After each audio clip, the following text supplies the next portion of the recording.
বৌদ্ধ পূর্ণিমা উদযাপন করা হচ্ছে রাঙামাটি, বান্দরবান সহ বিভিন্ন স্থানে। রাঙামাটির বৌদ্ধ ধর্মাবলম্বীরা সকাল থেকে নানা আনুষ্ঠানিকতায় পালন করছে।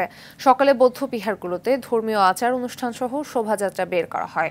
এছাড়া বিহারগুলোতে গৌতম বুদ্ধের মূর্তি স্নান, পঞ্চশীল গ্রহণ, সঙ্গদান, অষ্ট পরিষ্কার দান, ধর্মীয় আলোচনা সভার আয়োজন করা হয়। সন্ধ্যায় ফানুস উড়ানোর মধ্য দিয়ে এই পূর্ণিমার সমাপ্তি ঘটবে। এদিকে বান্দরবানের রাজবাড়ী থেকে শোভাযাত্রা বের হয়ে শহরের প্রধান প্রধান সড়ক প্রদক্ষিণ করে।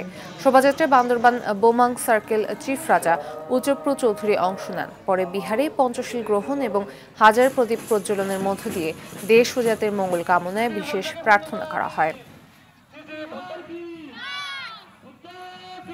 এই বুদ্ধ পূর্ণিমার দিনে আমরা সর্বপ্রথমে বুদ্ধবৃক্ষের মূল্যে চন্দনে জলধারা এবং শিলের মাধ্যমে আমরা জল সিঞ্চন করেছি।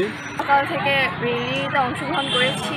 এখানে এসে আমরা পঞ্চশীল গ্রহণ করছি, ধর্মদেশনা গ্রহণ করছি, চন্দনের পানি ছিটাইছি। সন্ধ্যাবেলায় আমরা হাজার প্রদীপ জ্বালাবো। এই দিনে আমাদের সিদ্ধার্থ গৌতম বুদ্ধ জন্মগ্রহণ করেছে এবং এই দিনে বুদ্ধত্ব লাভ করেছেন এবং এই দিনে আমাদের মহাপরিনির্বাণ লাভ করেছিলেন। তো এই জন্য আমাদের বৌদ্ধ ধর্মাবলম্বীদের জন্য এই দিনটি খুব শুভ এবং খুব বেশি পবিত্র।